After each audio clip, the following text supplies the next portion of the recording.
નમસ્તે, મારું નામ નીલાલી જીતેન્દ્રભાઈ ડાભી છે. હું ધોરણ 8માં અભ્યાસ કરું છું. આજનો મારો વિષય છે, શું ગીતા માત્ર ધર્મગ્રંથ છે કે જીવન જીવવાનો ગ્રંથ? લોકો ભગવદ્ ગીતાને માત્ર ધર્મગ્રંથ માને છે, પરંતુ વાસ્તવમાં ભગવદ્ ગીતા એ લાઈફ મેનેજમેન્ટનો ભાગ છે, એટલે કે જીવન જીવવાનો સાચો માર્ગ ભગવદ્ ગીતામાં છે.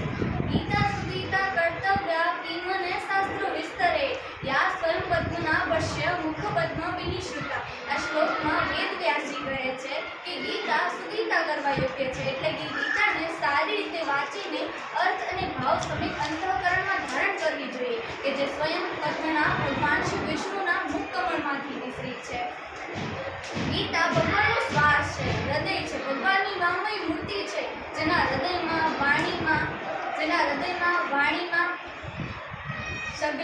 સગળી ઇન્દ્રિયોમાં શરીરની ક્રિયામાં ગીતા ઉતરી ગઈ હોય એ માણસ સાક્ષાત ગીતાની મૂર્તિ છે. એવું કહેવામાં આવે છે કે કોઈ માણસને કોઈ પણ પ્રકારની સમસ્યા હોય અને તે જો ગીતાનું વાંચન અને ચિંતન કરે તો તેની બધા જ પ્રકારની સમસ્યાનો ઉકેલ આવી જાય છે. શ્રી કૃષ્ણએ ગીતાજીમાં કહ્યું છે કે કર્મણે વાધિકારસ્તે મા ફલેષુ કદાચન મા કર્મ ફલે હેતુ ગુણમાં તે સંકોચતી કર્મણી. આ શ્લોકમાં શ્રી કૃષ્ણ કહે છે કે તાર કર્મ કરવામાં જ અધિકાર છે, ફળમાં કદી પણ નહીં, માટે તું કર્મ કર, ફળની ઈચ્છા ન રાખ.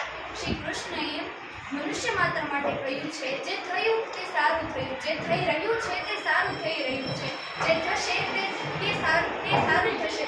તમે શું ગુમાવ્યું છે જે તમે રડી રહ્યા છો? તમે શું બનાવ્યું છે જે નષ્ટ થઈ ગયું? તમે જે લીધું અહીંથી જ લીધું, તમે જે દીધું અહીં જ દીધું. જે આજે તમારું છે કાલે તે બીજાનું થઈ જશે, પરમ દિવસથી બીજા કોઈનું થઈ જશે. परिवर्तन એ સંસારનો નિયમ છે. मनुष्य चाहे कितना भी गोरा क्यों ना हो, उसकी परछाई सदैव काली होती है. मैं श्रेष्ठ हूँ यह आत्मविश्वास है, किंतु सिर्फ मैं ही श्रेष्ठ हूँ यह